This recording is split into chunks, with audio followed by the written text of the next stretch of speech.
Session Blood. Welcome back everyone to Session Blood episode 15, and today we'd like to focus on Blitz. So our very own Karol was invited to the Blitzathon event on the weekend, which was an awesome time on the stream. And also I know that you wanted to talk a little bit about Team Sealed. Yeah, so Team Sealed is an interesting format. I did manage to play some games during the Blitzathon of Team Sealed, so I wanted to have a look at that as well. But yeah, Blitzathon was heaps of fun, and I hope all of you guys out there who managed to catch the stream enjoyed what you saw as well. Yeah, I mean, personally I thought it was awesome. It's funny, for the day I was thinking, I might just watch a little bit of it. Then I logged on at 9 and basically watched the full 8 hours. It was great fun. Actually. Yeah. Because I know that the Blitzathon tournament was kind of like a King of the Hill format for longest win streak. And I think you had pretty good success there, didn't you? How many did you win in a row? I just got, smashed straight away.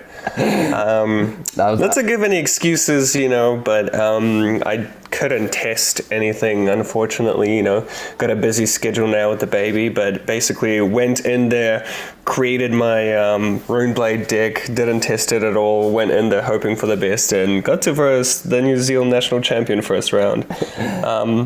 Yeah, which I think I could have actually, I think I could have won against Matt if I just played correctly, but I just unfortunately made a bunch of critical errors and ended up losing. Yeah, I know there was a Chains of Eminence play where a few of us we were just saying, play the chains first, Karol. But I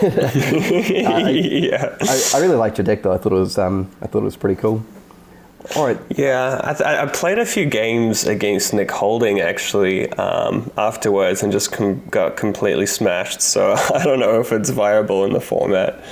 Yeah, and speaking of Nick, we were keen to actually try to get him on the podcast today, but the timing didn't quite line up. But we'll be sure to get him on a future episode. The Wizard Master, the Drakai of Aether. Yeah. Talking about Nick, I really wanted to give shout out to all the Wellington players that came up to Auckland for the event. I got to meet, Adam Little and Kashan as well, and Alex, who I've never really met in person. So it was really nice to kind of put the faces to the names that I've chatted to online and whatnot. Yeah, it was good to get sort of a decent spread of players from across the country. So that was pretty cool. And speaking of shout-outs, I've got a couple to do myself since we love our shout-outs here. So the first one was to Lynette Natras. Apologies if I get these names wrong. But I want to give a shout-out to Lynette for the awesome sort of Azalea cosplay / outfit that she posted on the fan page. I thought that was super cool. I also wanted to give a shout-out to some of the sort of community organisers, you might say, that I've seen popping up in the overseas. So in places like the US and across Europe and Malaysia. So I think I've seen over in the UK Ian Mann pop up, sort of organising some tournaments over there. Then over in the States I've seen Jesus I think it is, Silla, organising a few tournaments over in Texas. Then Alex Klein over in Malaysia has been sort of a long-time community organiser. And the final one, and I am very sorry if I get this wrong, Karol's made me give it a go. Over in Poland, we've got Bartłomiej Chrobiak. That's pretty good. It's Bartłomiej Chrobiak. Okay. So you were pretty good, actually. I did my best, and big shout out to you for helping get sort of the Polish scene started over there.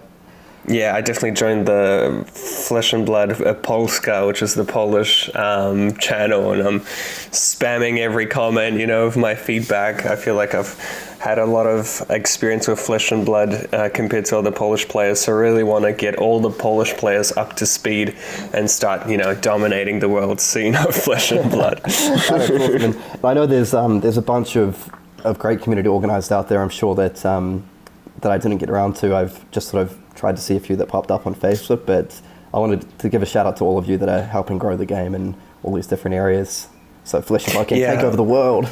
Absolutely. And I had talking about kind of community organizers, I really wanted to give a big shout out to Alan and Ian from Radio Reflex, of course, who are currently starting their season 3 of their podcast. So if you're into Flesh and Blood content, definitely check them out as well. Yeah, absolutely. And also, I know we mentioned last time that Matt Rogers and Nick Butcher were putting up the sort of Dash Deck Tech general gameplay advice video. So that's up on our channel now, and highly recommend you check out that out. It's got some really good information on there. Yeah, and they're being really helpful in terms of getting people's feedback from the video. So if you have any questions, if you leave them on the video, I'm happy to forward it to Matt and Nick to cover as well. All right, so with that all out of the way, should we get on to Blitz? So I guess first of all, I just wanted to ask you about sort of the Blitzathon experience. For those that weren't there, because I know we saw a lot of the games on stream, but can you give us a bit of an idea of what was sort of going on in the background when people weren't playing? Yeah, absolutely. So as soon as I walked in, I saw basically 10 or 15 people just standing and intently staring at the screen, and I was like, wow, you could cut the tension with a knife. I don't know what was going on. And then as soon as I walked into the room, I saw, a bunch of people looking at the stream, and they were streaming from the other room. I think at the time it was the Chris versus Jason, the two developers versing each other. So it was pretty cool. But yeah, kind of after that game, everybody kind of relaxed, and you could get a really nice this kind of homely community vibe where I got to chat with a lot of different players, play some Blitz games versus people I haven't seen in a while or met for the first time in real life. So yeah, it was really cool. What do you reckon one of your favorite decks was that you saw? I feel like some of the most innovative decks that I was really surprised by was I really enjoyed watching James's game versus Matt. So he was playing the Merchant Hero, which I thought was kind of designed for the ultimate pit fight format, but it actually did really well, and I was convinced that James was going to win that game. He had a bunch of defense reactions, a bunch of blues that block for 3, and his whole game plan was to just drain Matt on life. So I didn't really believe that deck could perform very, very, very well, but it was doing amazingly.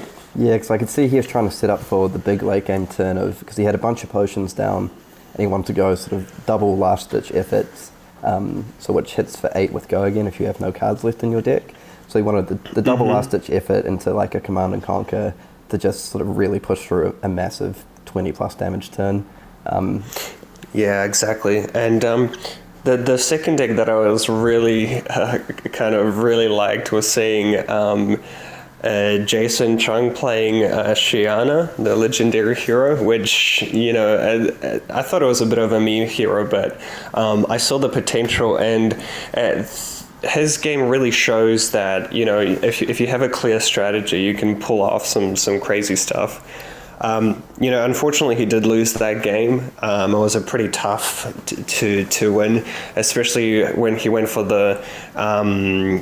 the crazy brew roll and just rolled a 1, then re-rolled into a 2, and ended up killing himself. But yeah, really cool deck.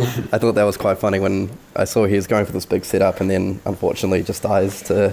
He cracked the gambler's gloves and still died to crazy brew. Yeah, I guess that's just how it goes sometimes. Yeah, the one I actually thought was really cool. I mean, obviously the Wizard deck. Those are probably some of my favorite games of the day. But I actually thought the Ira deck that Chris, one of the developers, was playing, that was a really interesting one. So he was using... So Ira makes your second attack each turn get +1. So he was really taking advantage of that to attack with he'd use his first attack with Kodachi and second attack with the Zephyr Needle. So that was then attacking for 3, which meant the only way it would die would be to a defense reaction. And I think he had double Kodachi in some matchups, but the Needle in others. And it just seemed really powerful, sort of pitching a blue card, attacking for 1 with Kodachi, and then 3 with the Needle sort of over and over again. Mm-hmm. Yeah, it was a really cool deck, and I think that deck really shows the power of Flick Flack. I think he was running at least for and it was just so good on the defense. Yeah, so I guess speaking about Blitz generally a bit, because like we say, there hasn't been a whole lot of coverage about Blitz. I mean, we did have the side event down at National Champs in New Zealand, but I'm sure a lot of people are still sort of wondering how to build the decks and some of the general concepts around Blitz. So I suppose one thing that I've heard from a lot of players is that initially a lot of people were just sort of taking their classic constructed decks and basically cutting the third copy of every card and then just shuffling up to the 40 cards. Woohoo! And I'm ready to go. Yeah, and from what I've heard, that's not exactly the way to go, that it requires a different approach. Do you sort of have any thoughts on that from your Blitz experience so far? Yeah, I feel like in Blitz especially, because there's just so many decks that you could verse, I think it's really important to strategy and kind of play, just lock in what your plan is for every game, whether it's with Ira doing the making the most of that needle attack, or Cav Dean just blocking all the damage and draining them. I think it's really important to focus on your own game rather than trying to play reactively to your opponent. Because, you can run things like red sinks, but then you're just stuck with it versus, an opponent like Wizard, for example. So I did find that basically the best thing to do is just go hard yourself, whatever your strategy might be, just focus on that. As with the Cav Dean example, you can play very defensively, but just you have to play a certain way basically versus everyone. Kind of lock in your core strategy and just go with that. Yeah, because that's a good point about things like Sink Below and Fate Foreseen, those powerful red defense reactions that you see a lot of in Constructed. They seem to lose a bit of their strength in Blitz. I know people still run some of them here and there, but yeah, it's interesting because without sideboarding, if you're using cards against certain matchups, you're kind of stuck with them against others. And just talking about Sync, I did notice a lot of players opting for the yellow sinks in blue over red, just because it's a bit more versatile of a card. If you're versing, let's say, Warrior, a yellow sync still gets the job done, but at the same time, it's not a completely dead card versus Wizard. Like, you can still pitch it. So it was interesting kind of seeing that shift and seeing kind of blue and yellow defense react as the go-to instead of the red. Yeah, and I quite like seeing that in Blitz. There's a few heroes that in Classic Constructed have sort of fallen a bit by the wayside, a bit underpowered. And in particular, I'm thinking of Ranger, whereas Ranger and Blitz, I know Jason Chung, one of the developers, was playing a Ranger deck, which seemed very strong. And I know James himself said on stream that that sort of Ranger and Blitz is definitely one of those tier 1 decks.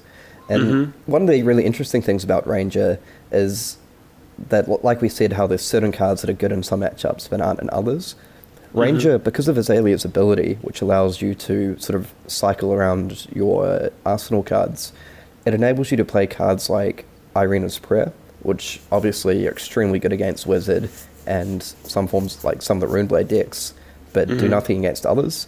So when you're playing Ranger, things like, defense reacts, which you don't need against certain decks, or Irina's Prayers, if you draw them, you can simply put them into Arsenal and then use your Skullbone cross-wrap to flip it over up to 1 and then just cycle it away with the Azalea ability. And I thought that was something really cool that I hadn't really considered. I was still in that mindset of thinking, what are the best constructed decks, and how do we turn them into Blitz? Rather than just approaching it as sort of a fresh new format in its own right.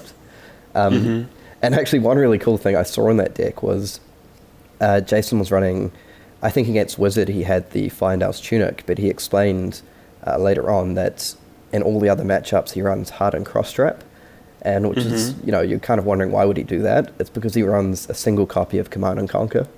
So it allows him to sort of set up a really cool turn where he probably throws out a bunch of go again attacks, and then towards the end of it, cracks the cross strap and throws out a Command of Conquer from nowhere.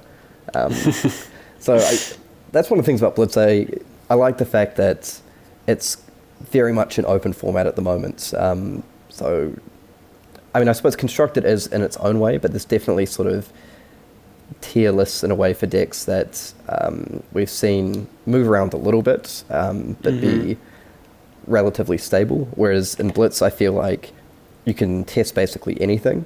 And, you know, if you come up with a deck and it seems really good, then you might have just broken the format. You know, maybe your deck just is the best deck. So I'm looking forward to seeing a lot of like the innovation that comes around that. And I also know that in New Zealand here, one of our Road to Nationals was cancelled because of COVID restrictions, unfortunately. But that one over at Mighty Ape they're holding a Blitz tournament in late November with a Gold Legendary as the first prize. And I think that's cool because I think we're going to see a lot of players really focusing on Blitz in the coming sort of month or so. Yeah, it's crazy that we're seeing, you know, this format turn into, it's going to be highly competitive.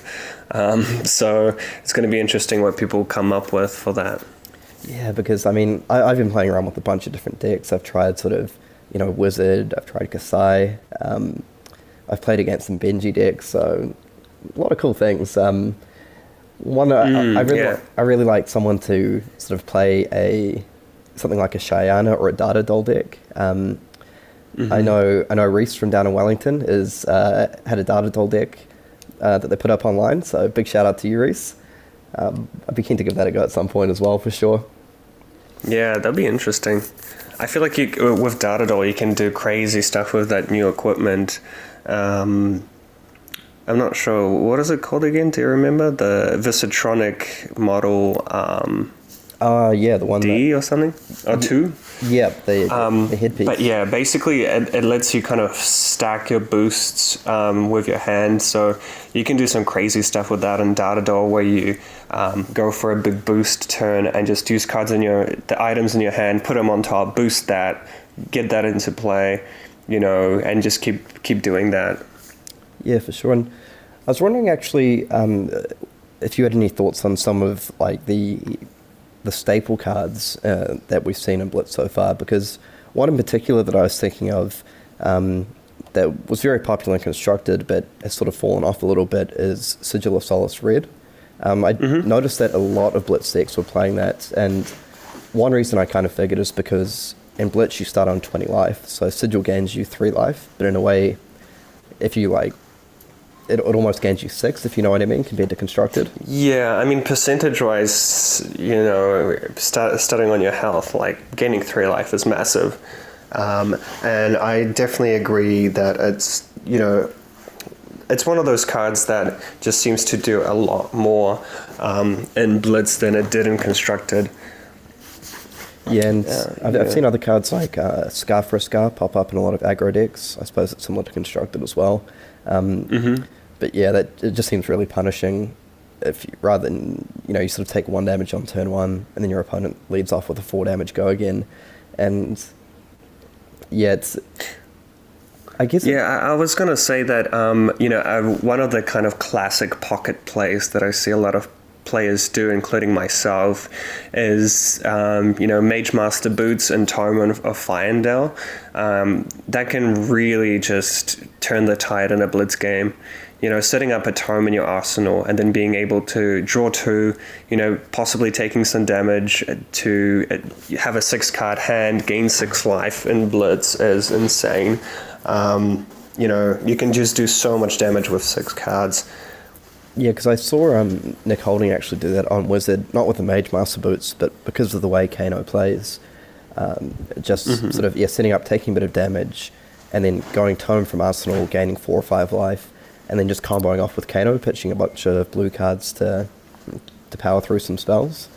And yeah, exactly. And I feel like just even threat density in Blitz is just a little bit higher because, you know, you have 40 cards. I mean, it is you are only limited to 2 copies per card, but at the same time, it just seems that, you know, your threat level is just so much higher in Blitz than Constructed. Yeah, and like one thing I was thinking of watching a few games and playing a few games myself is whether it's better to go first or second on a lot of decks.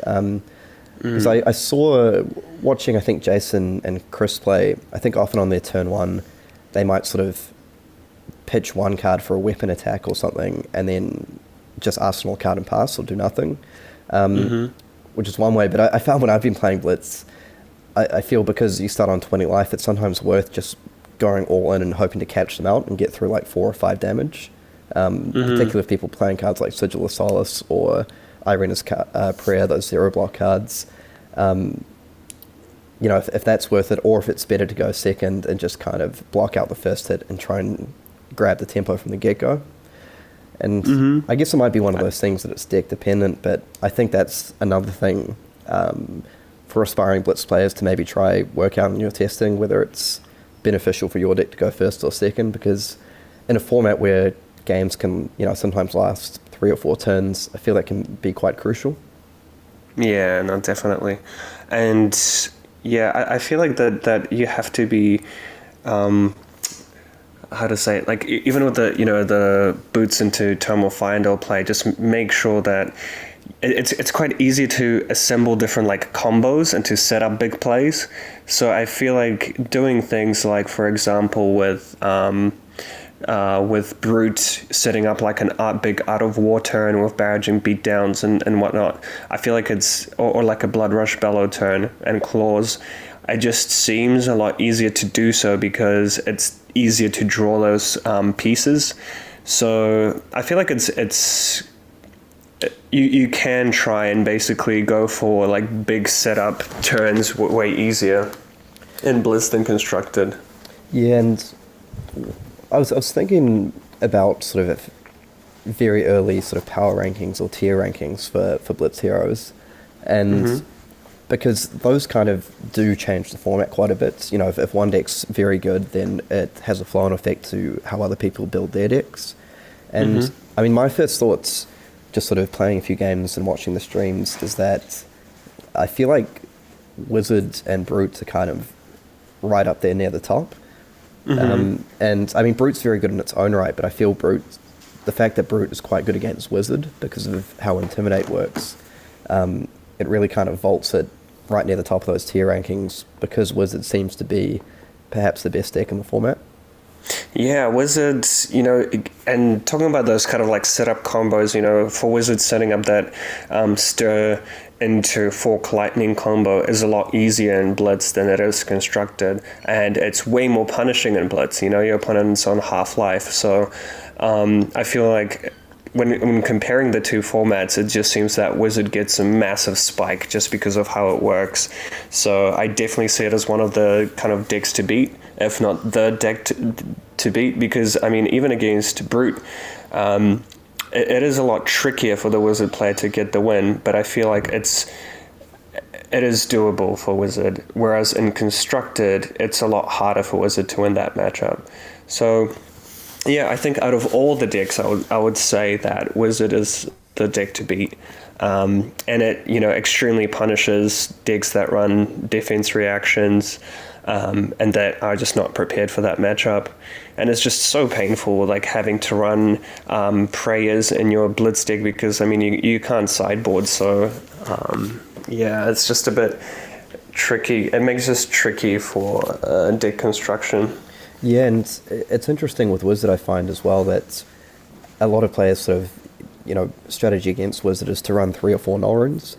But I know, going back to James, so James White, the creator of the game, was saying that in their sort of internal testing, they found decks that ran 3 or 4 null runes and just tried to play a slow game and stall out and gradually grind out Wizard just gives them way too much time to set up a big combo and kill you anyway. Because, well, like, one thing I found that, I mean, even if you're running Null Rune 4, like, the Wizard player plays something like a Red Voltic Bolt with their Crucible for 6 damage. I mean, if you're pitching 2 cards to block out all that damage, it means on your turn you've only got 2 cards. So then if you want to attack the Wizard player back, you then give them a window on their turn to combo you out for a bunch of damage anyway. Mm-hmm.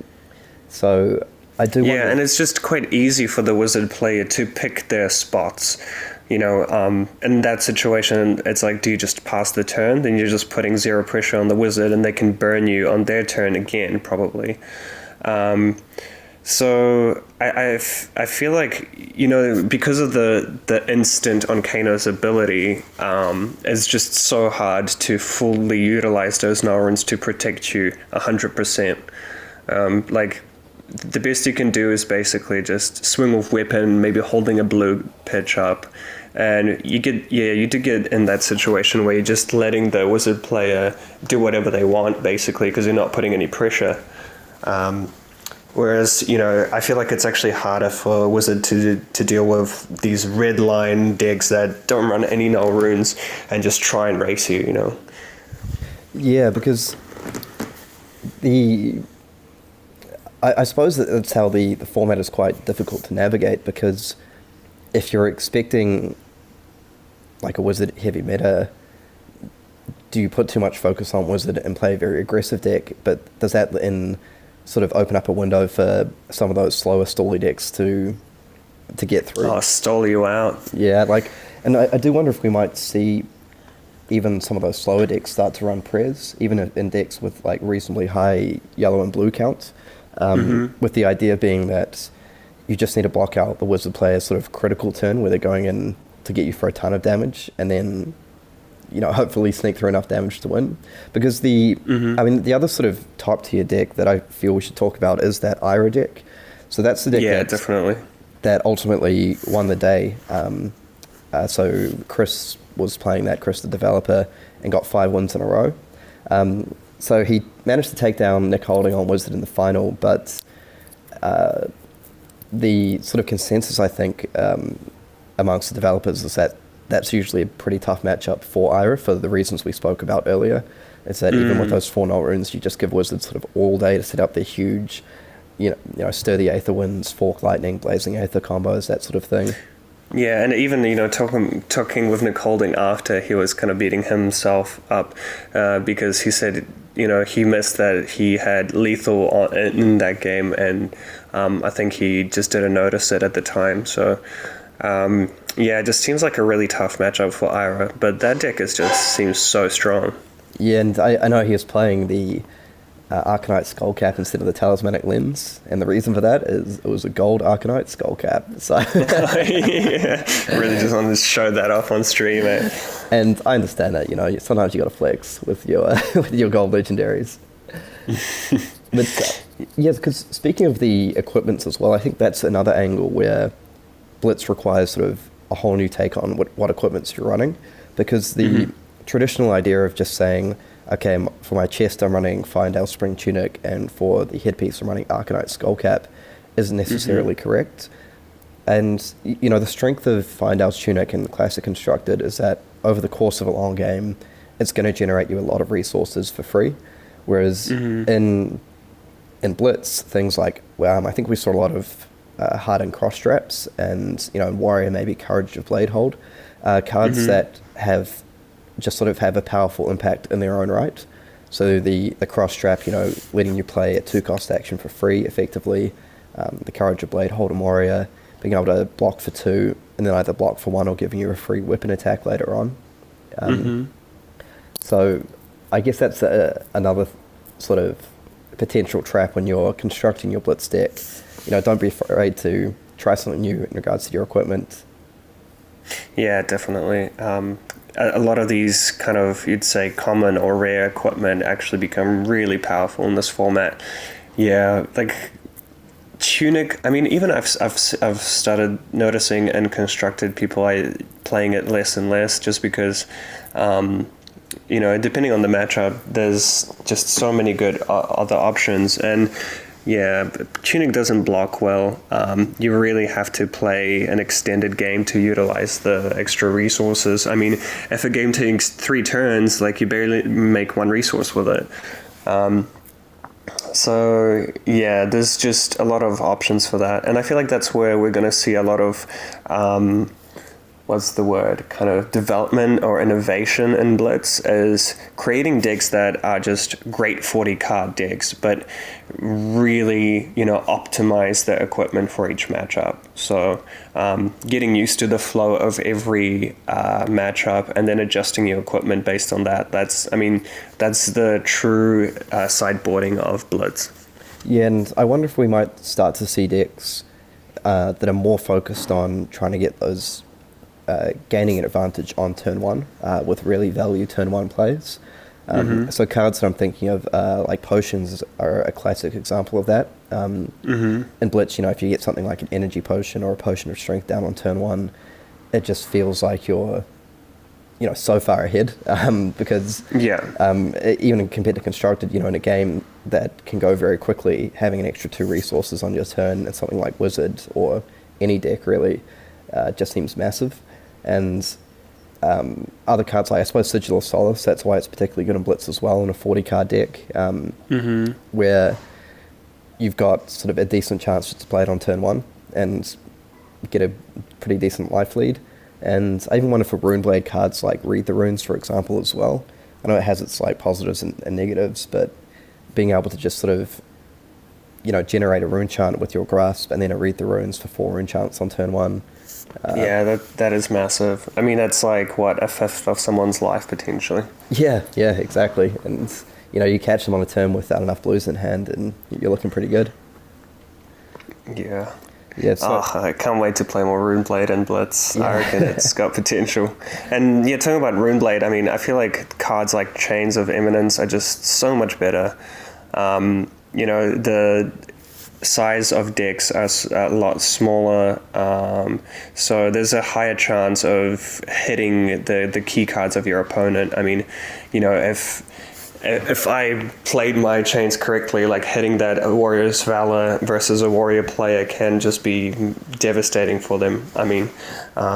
Shutting down a turn and then, forcing some terrible blocks, just giving you that window to do massive plays on your next turn is huge.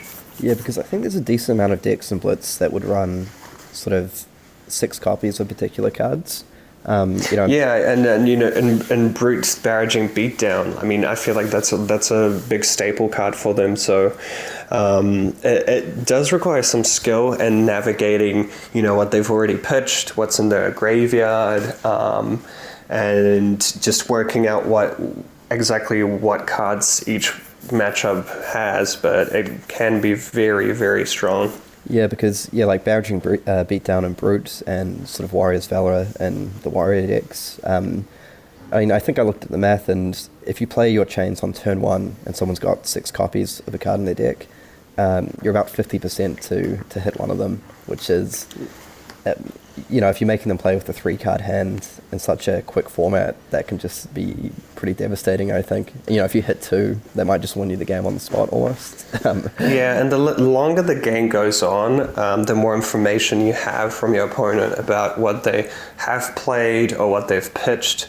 So it's easier to narrow it down and bring it your chances to hit so much higher. So, and if they, if you have the ability to pitch a chains, and if you think that it's going to be a bit of a long game, which do happen in Blitz, then you can really navigate a strong position there where you pitch chains and you remember what your opponent pitched last turn, so you'll be drawing the same cards at a similar time later on. Yeah, and I believe Chains of Eminence, you name the card on resolution as well, which is relevant against decks that can play at instant speed. It might not come up often, but you could potentially name something like Sigil of Solace or Boneheaded Barrier, Remembrance, but particularly against Wizard. If you've got like a pretty decent idea of what they've got in hand, or you've been paying attention to their pitch order, you might be able to catch them out by playing the chains and either sort of bluffing them into responding to it too early, or naming that card, forcing them to make the decision then and there. And it can rattle some Wizard players where you play chains and then they panic because if they know that if you hit correctly, their turn is going to be shut down, they might, try and pitch those cards early. So it's kind of, it's a really interesting position where they have to either risk it and hope you get it wrong, or play their cards early. Yeah, and I think with Chains, if you're going to play that card, it's good to just have a pretty good idea of what your opponent is going to be playing multiple copies of. So we mentioned things like Warrior's Valor, Barraging Beatdown.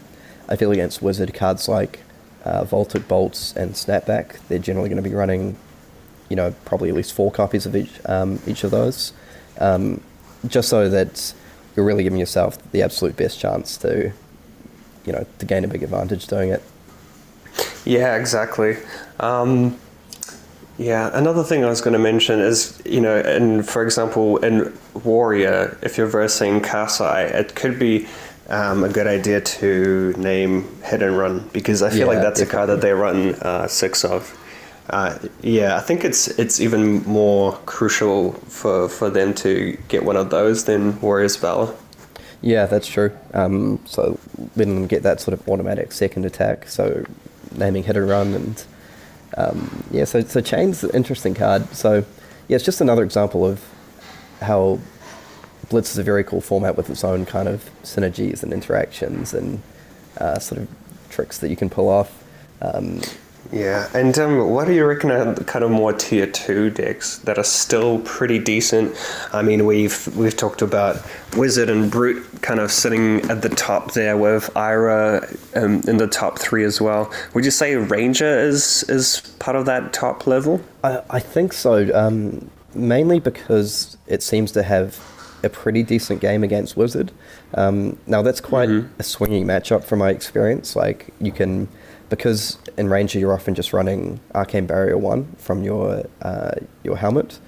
It's like, there are games where you just can't do anything. Like, the Wizard goes first, burns you for like 8 damage, and then just kills you on your next turn. Which is sweet. Which happened to me. I was playing my partner in Blitz, and she killed me on turn 2. It was not a fun game. Well, for me at least. Turn 1 you get burned, turn 2, like when it's your turn, you try and attack, and so you get burnt again. Yeah, but in saying that, because you have 2 copies of Irena's Prayer, you've got 2 Sigil of Solace, and you've got a lot of ways to put heavy pressure on Wizard, I think that can be a pretty good matchup. And I mean, I'm not sure how the matchup against Brute is, but I think it's decent. So I mean, I believe the developers said that they reckon Ranger's tier 1, so I'm just going to blindly follow them there and put Ranger up in that tier. I mean, some of the tier 2 decks, I don't know, I'm struggling a bit because it's hard to call a deck tier 2. I know Bravo sees a lot of play. There's a lot of kind of leeway to, you just kind of being able to really neutralize your opponent's threats, just block up with a lot of stuff and just kind of grind through the hammer, set up a big Titan turn into a crippling crush. Titan into a crippling is just ridiculous. There's a lot of kind of maneuvering you can do with pummels as well. I mean, didn't have a great sample size, but I didn't see Bravo perform too well on the stream. I feel it can be a bit susceptible to both some of those faster aggressive decks, because you don't have the time to set up your big attacks, and also Wizard to a certain degree. Now, I know that might not always be the case. Like, if you manage to rattle off 2 or 3 big attacks in a row, that can sometimes just be enough to keep the ball rolling and win you the game before they can pull it off. But if you do get a bit of a slow start, I think it's very difficult to, save enough time to actually set up those huge attacks. So, I don't know. I think for now I might be putting Bravo down to tier 2. I'm sure that's not going to anger a few people out there. The other ones, like decks like Benji, I know some people have had a bit of success with Benji. It's hard for me to rate that because I haven't played a lot against it myself. Because you can do some really cool stuff with Benji. Classic, just attack twice with Kodachi and then drop a 2-power attack that's unblockable, which triggers Mask. So I like with Benji that you can really pressure your opponent into having to block the second Kodachi hit, which can generate some really good card advantage. I mean, I suppose decks like Shyana, Data Doll, Runeblade, those ones I'd sort of tentatively place down in tier 2 for now, and I'm very happy to be proven wrong if we see some pretty good versions of those decks come out. And I think maybe sort of Cavdane, the merchant class as well. I feel that might struggle against both Wizard and Brute. Like a very heavily defensive deck, I feel it might struggle to put enough pressure against decks like Brute and Wizard that can set up those huge combos. And I think if your deck is weak against some of the tier 1 decks, then it makes it very hard to play in a tournament, where you might see a lot of those decks come across. Like Dorinthia is an interesting one for me because I know it came second at New Zealand Nationals, and I know Matt performed pretty well with it on stream. He beat both Jason and Chris, two of the developers, back to back, playing that Dorinthia deck. Oh wait, no, sorry, what am I talking about? He beat James and Jason back to back on that Dorinthia deck, and then he won one more. That's right. Then I think he beat you on the Runeblade before being taken down by Wizard. So that deck seems like it can be pretty strong. I'm not sure how it plays out against Wizard. I feel like it just struggles against Wizard. Because I know Matt did draw sort of a fair few red cards in that game, which makes it like really hard when you have triple null rune and you're facing down like a big burn spell. When you have sort of 3 or 4 red cards in hand, there's not much you can do. So I don't know if that was just sort of luck of the draw, or if he's got sort of quite a good strategy in place to help him take out Wizard. So that one, I don't know. I feel if it can beat Wizard, then sure, pretty good deck. But I've heard actually from Kieran from Wellington, one of my Team Sealed teammates actually. He mentioned to me that there's a version of a Go Tall Warrior in Blitz that has a really good game versus Wizard. So I'd be interested to see that list. And I think what it does is just really relies on attack reactions. So using the new Majestic from Crucible as well, the yellow one. Unified Decree. Yeah, Unified Decree to do some crazy stuff if a Wizard decides to block, which they most likely will, to kind of really take back the tempo of the game. Yeah, I saw an interesting build that Jason Thompson played actually, running sort of red and yellow overpowers. So I think he used Refraction Bolters, so if your weapon hits, you can destroy it to get go again. And I saw him just play super aggressively with that and sort of punch through a lot of damage before. I can't remember who actually beat him in the end, but I thought that was quite a cool take on the deck. If you're on 20 life, having an attack reaction that gives +6 with Reprise is pretty powerful. It can really it can just, exactly. I mean, it's quite easy to get to low life, so cards like that can just really blow people out and take them by surprise. Yeah, and I guess the other decks, I'm thinking, what have we not spoken about? Dash, I'm really not too sure about. The interesting thing is that I saw James take down Nick playing a sort of super all-in aggro Dash deck, running the new plasma shotgun thing. I've forgotten its name, but the weapon it costs 2 to put a counter on it, and then it attacks for 1 plus the number of times you've boosted this turn. So that's quite strong because, when we're speaking about turn 1 earlier, that's a way to gain an advantage on turn 1. You can use 2 resources to put a counter on the gun, which carries forward to the next turn. And it was a really cool deck to watch. I mean, you just go ham sometimes with their boosts. And, dealing 3-4 damage with that rifle that you set up the turn before is massive in Blitz. Yeah, so to be honest, it's hard to kind of rank these decks because a lot of them are a bit of an unknown quantity. It's, I'm a little bit wary to sort of sit here authoritatively and be like, this is tier 2. Yeah, no, definitely. And I think it's like a general rule, I just have noticed, a lot of these decks in Constructed, like, the one-turn kill Rune Blade and Dash Control, a lot of these decks that kind of like take that, sit-back approach and just, chip in through some damage, just tend to perform a lot worse in Blitz, just because they don't have that life buffer. And it's quite easier to punish them for having, flaws in their defenses. Yeah, and I suppose one of the final decks we haven't really talked much about is Katsu. I think we saw Jason play quite an aggressive, so Jason Chung, the developer, play quite an aggressive Katsu list, which seemed pretty good because you can put a lot of pressure on people. I mean, Katsu is one of those decks that in Constructed, I think from comments I've heard, people haven't quite settled on the correct build. So I believe Matt was saying, and a few other people were saying, that a few of the builds out there are a bit sort of too old school and they're relying too much on the Surging Strike combo, whereas it's better to go fully aggressive. And I think in Blitz, it's quite sort of suited to that strategy of running a ton of the red combo openers, so things like Torrent of Tempo, League Tap, Head Jab, Soulbeat Strike, and just forcing your opponent to block every single turn. So if you can Ninja's a deck that you often only need sort of 1 or 2 turns to pull away with the game. So if you can get that off and Constructed, like, Kadachi, Soulbeat Strike, they block, and you throw out a Razor Reflex, you get a Mask of Momentum trigger, you fetch up the next bit of your combat line, you get a bunch of damage through.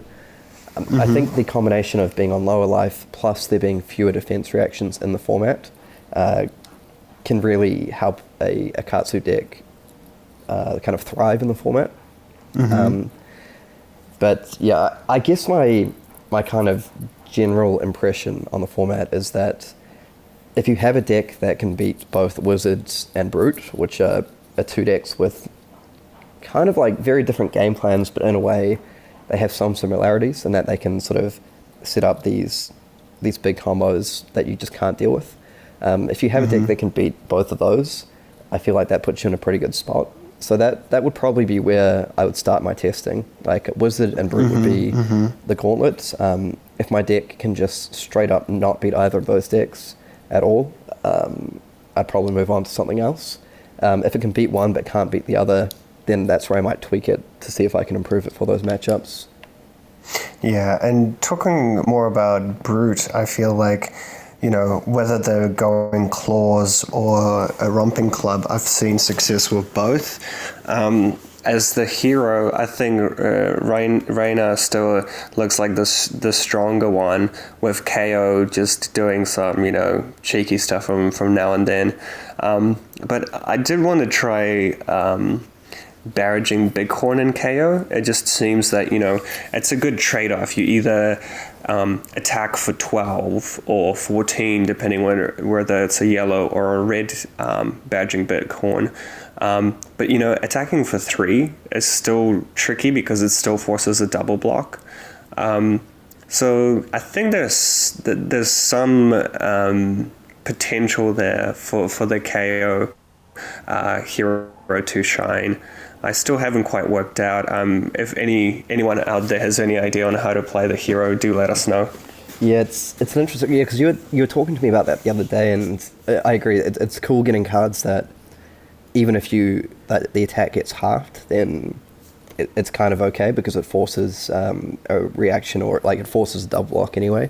Like I wonder if the direction for that deck is to, barraging seems like a good one, but aside from that, to maybe shy away a little bit from those discard ones, because you don't have the benefit of the Intimidate ability. Is KO, does that apply to Brute attacks, or is it any attacks? Do you know? I'm not sure. I think it's any attack that's 6 or more. Yeah, because I was kind of wondering that myself, because barraging Brawnhide maybe. Yeah, well, and any of I guess that's just +1 damage, so it's not massive. Is it only 6? I thought it was all attacks. Shows how much I know. KO. So 6 or more base power, roll 6-sided die. Yeah. So, I mean, I feel like maybe it's a hero that utilizes 5 or less attacks quite a lot as well.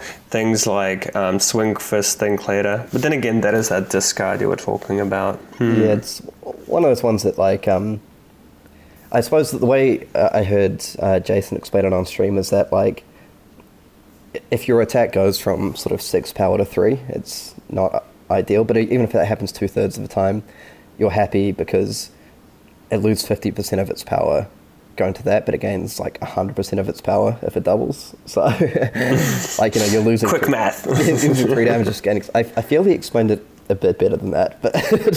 Yeah, and I think things like Predatory Assault can shine because, you know, if you manage to get your attack dominate and you're attacking for 12, it can just shut down a game. Yeah, things like Riled Up, I guess, are pretty decent as well.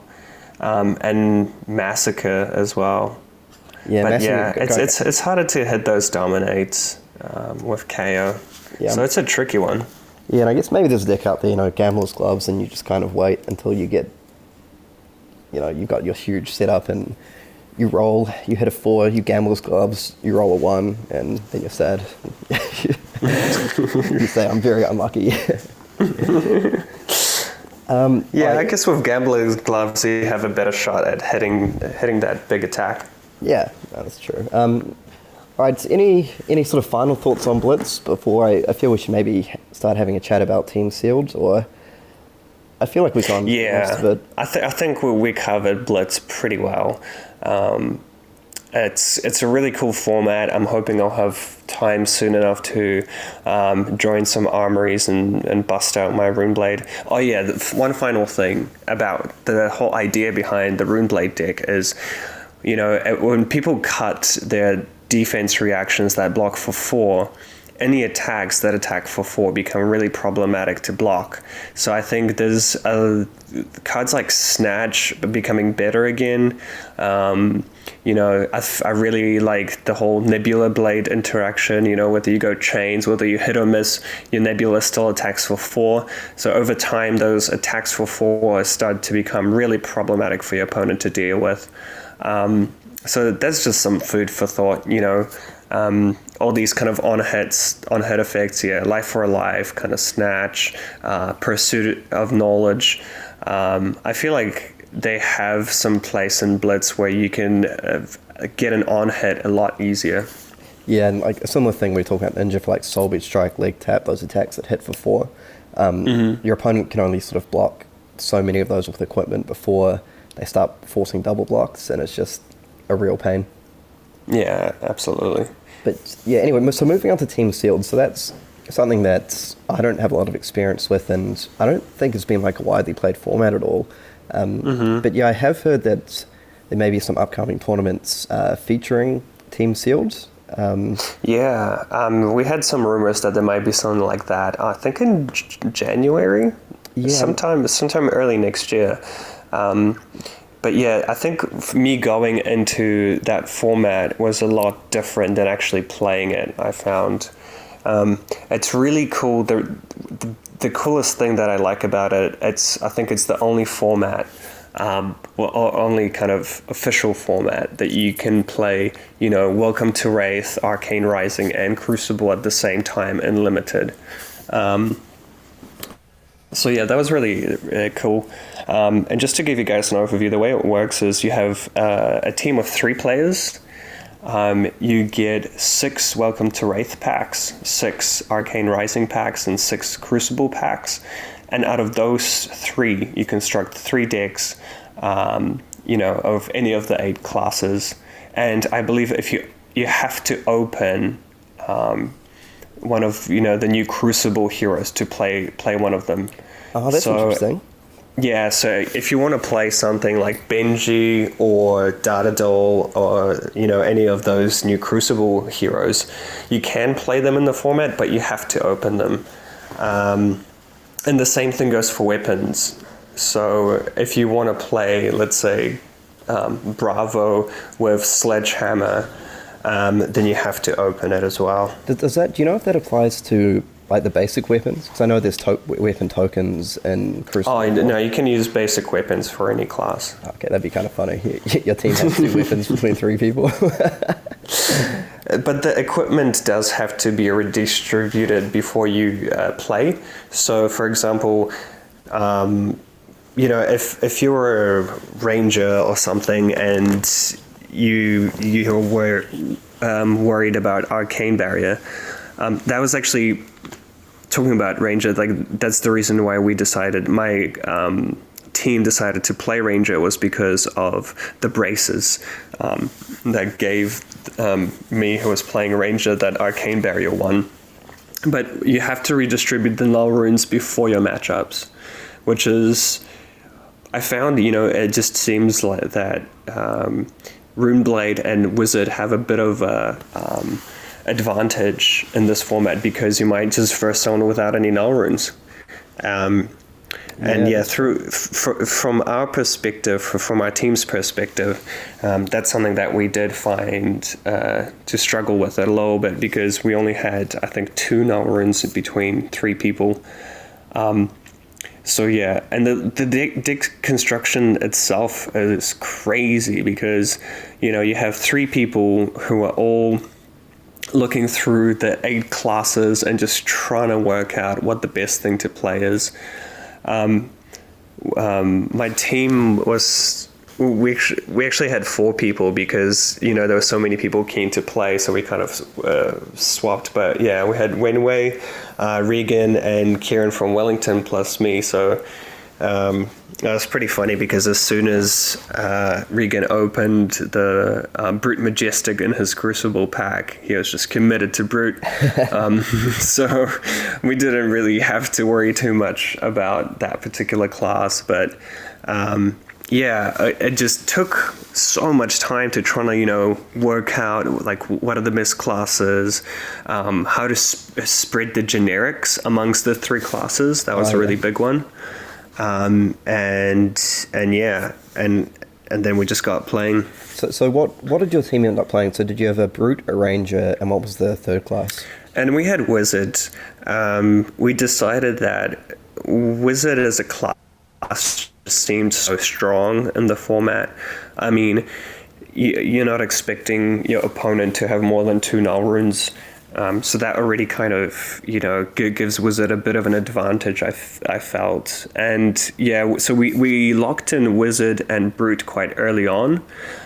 With the Ranger, we were actually going to go for, I think, Ninja initially, or Warrior potentially. But yeah, I was just like, we were just thinking that, we had the braces as the equipment, which kind of protected us from Wizard and Runeblade. And yeah, we decided to go for Ranger. Yeah, which was actually really, really lucky, because I ended up versing Runeblade round 1. Nice. Jason on Runeblade, who had I don't know, something crazy like 4 or 5 Runeblade Majestics in his pool. So yeah, because that's real fun. I wonder if the strategy would be that you sort of really want to have at least 1 player on Runeblade or Wizard to take advantage of that arcane damage. Mm-hmm. Because I feel the way it works, like if you're Runeblade or Wizard and you get matched up against the person with 0 arcane barrier, it's almost like a free win for your team. You can just sort of really punish them. So yeah, I'm actually really keen to play some of those games. I suppose Unlimited, Welcome to Wrath and Arcane Rising is being released pretty soon, I think, sometime in the next sort of 2 or 3 weeks. Can't wait for some team sealed events. And we could probably organize some as well. Like, it just seems like such a cool format. Yeah, no, definitely. And it takes me back. I think I haven't played a teams event for many years now. But it takes me back to that one time that me, you, and our friend Mark, shout out to Mark, played that Magic the Gathering Constructed teams event. That we won every game and Mark lost every game. Yeah, so we put Mark on kind of what was thought to be the best deck in the format, and I think overall our team went 5-2 or something, and Mark won about 1 or 2 games, so... Yeah. Good times. Good but times. yeah, it's a really, I feel like you do get that little bit, I feel like in general with Flesh and Blood, you only rely on yourself, right? So whenever you lose a game or win a game, you only have yourself to blame. And then when you get into this, I felt even a little bit of politics going on in the deck construction, people being like, ooh, there's a red sigil of Solace. Maybe the brute player should play it, or maybe the wizard player should play it, and so there is this kind of, once you kind of attach yourself to one of those classes, you're just like trying to get all the best cards in your own pool, so in your own deck. So yeah, that was pretty interesting to watch people debate that. That'd be me, man. I'd be on Bravo and I'd say, oh, there's 2 Enlightened Strikes in our pool. Yeah, I think those should both go to me. Yeah. So yeah, I mean, it is quite interesting because, you could have a broken deck and not have any null runes and then verse a wizard and just get smoked. So there is a little bit of luck involved. I mean, I feel like we opened only like 3 Majestics. So yeah, I mean, it was really disheartening versing Jason Chung, who then, goes turn 1, just plays read the runes, makes 2 rune charms. I was like, sweet. Attacked him a bunch of times. In turn 2, he goes red sloggers him into Dread Triptych, and then the next turn he rattle bones, gets back his Dread Triptych, and does it again. So yeah, I was not expecting that. Yeah, it seems quite cool because it kind of really tests you on multiple different levels, like your play skill, your ability to construct decks, and your teamwork, basically. Yeah, the teamwork one is the really kind of thing that took me by surprise. I mean, obviously it's a team sport, but I mean, team of format, but like, yeah, things can get vicious. Like, luckily, I had a great team and we managed to take out the day. Currently undefeated in the world, the team sealed champions, you could say. But yeah, you could see people kind of like bicker around about, who gets the Iron Rock boots, legs. Yeah, and it's one of those things that, if your teammate loses a few games here and there, you just kind of, you encourage them and you move on and forget about it.